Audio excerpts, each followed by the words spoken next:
కలువరి సిలువే కడసారి నిరీక్షణ ఇది ఏసయ్య కలువరి సిలువే. క్రీస్తు వారికి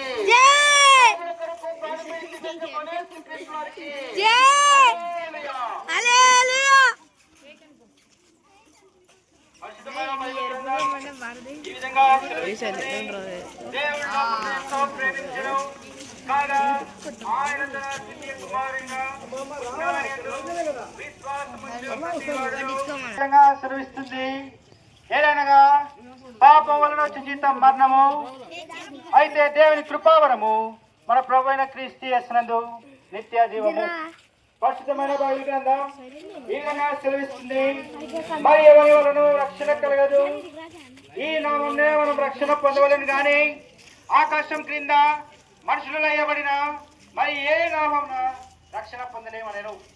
పరిశుద్ధమైన బైబిల్ గ్రంథం ఈ విధంగా సెలవిస్తుంది. కోటి గంట నివాసులారా ఆ యేసు వైపు చూసి రక్షణ పొందని. పరిశుద్ధమైన బైబిల్ గ్రంథము ఈ విధంగా సెలవిస్తుంది. ఆ అజ్ఞాన కాలంలో దేవుడు చూసి చూడగలిగినను ఎప్పుడైతే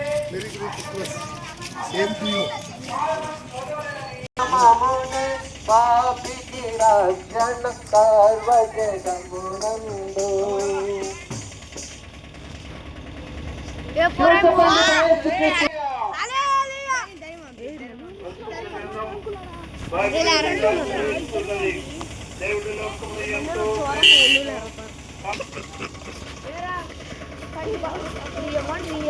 గోడ పచ్చి గొడవలు వేసుకుంటాం.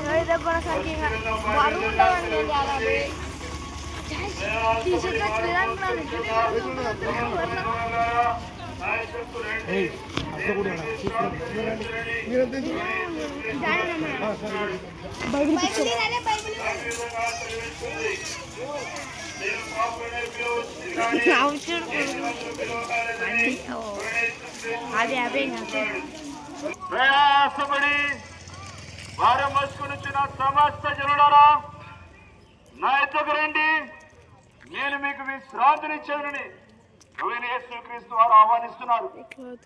దేవుని వాక్యము పరిశుద్ధమైన బైబిల్లోని మీ రీతిగా సెలవిస్తున్నది.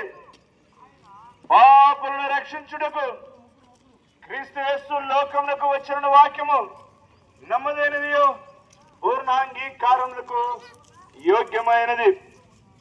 ప్రభువైన యేసుక్రీస్తు వారు ఈ రీతిగా సెలవిస్తున్నారు. నేనే మార్గమును సత్యమును జీవనే ఉన్నాను, నా ద్వారానే తప్ప తిరిగి వారును అవిశ్వాసులను అసహ్యులను నరహంతకులను విగ్రహారాధికులను మాంత్రికులను అబద్ధికులు అందరూ అగ్ని గంధకములతో మండు గుండములో పాలు పొందుదురు. తీర్పులోనికి రాక మరణములో నుండి జీవములోకి దాటి ఉన్నాడని మీతో నిశ్చయముగా చెప్పుచున్నాను. ప్రభువైన యేసుక్రీస్తునందు విశ్వాసముంచుము, అప్పుడు నీవును నీ ఇంటి వారును గొప్ప ఆత్మరక్షణ పాప క్షమాపణ పొందుదురు. పాపుల రక్షింప పరమనాథుడు శ్రమలను పొందేను, నశించిన వారిని వెదకి రక్షింప రక్షకుడే పుట్టెను. దేవసుతుడు యేసు జన్మించే నిరతము స్తుతింతుము. దేవసుతుడు యేసు జన్మించే నిరతము స్తుతింతుము. దేవుడు చెప్పండి, యేసుక్రీస్తు వారికి, పావుడు రక్షకుడు యేసుక్రీస్తు వారికి, పాపిని రక్షించడానికి ఈ లోకానికి వచ్చిన యేసుక్రీస్తు వారికి హల్లెలూయా. దేవుని వాక్యమైన బైబిల్ గ్రంథము ఈ విధంగా తెలుస్తుంటున్నది. దేవుడు లోకమును ఎంతో ప్రేమించాను కాగా ఆయన తన అత్యుత కుమారునిగా పుట్టిన వారితో విశ్వాసం ఉంచి ప్రతి వారును నశింపక నిత్య జీవం పొందినట్లు ప్రభువైన యేసుక్రీస్తు వారిని అనగా ప్రభువైన యేసుక్రీస్తు వారిని ఈ లోకానికి పంపాను. పరిశుద్ధమైన బైబిల్ గ్రంథము ఈ విధంగా తెలుస్తుంటున్నది. ప్రయాసపడి భారం మోసుకుంటున్న సమస్త జనులారా నా దగ్గర రండి, నేను మీకు విశ్రాంతి కలుగుతానని ప్రణేష్కి స్వామి చెల్లిస్తుంటున్నాడు. దేవుని వాక్యమైన బైబిల్ గ్రంథము ఈ విధంగా చెల్లిస్తుంటున్నది. ఏ భయము మరణము అయితే దేవుని కృపావరము మన ప్రభువైన క్రీస్తు చేస్తున్నందు నిత్య జీవము. దేవుని వాక్యమైన బైబిల్ గ్రంథము ఈ విధంగా చెల్లిస్తున్నది. లేఖన ప్రకారము క్రీస్తు మన పాపముల నిమిత్తము మృతి పొందెను, సమాధి చేయలేను, లేఖన ప్రకారము తిరిగి 3 దినాలు లేపలేను. దేవుని వాక్యమైన బైబిల్ గ్రంథము ఈ విధంగా చెల్లిస్తున్నది. మన పావులు మనం ఒప్పుకునేలా ఆయన నమ్మదగిన వారును నీతిమంతుడు కనుక ఆయన మన పావులు క్షమించి సమస్త దుర్నీతి నుండి మనల్ని ప్రజలుగా చేయను. ఆయన యేసుక్రీస్తు విశ్వాసం ఉంచుము, అప్పుడు నీవును నీటి వారును రక్షణ పాపక్షేమణ పొందెదరు. మనకై యేసు మరణించే, మన పాపముల కొరకై నిత్య జీవమునిచ్చుటకే సాధ్యుండు సజీవుడాయే, నిత్య జీవమునిచ్చుటకే సాధ్యుండు సజీవుడాయే. చెప్పండి దేవుని ప్రణేష్కి వారికి హల్లెలూయా.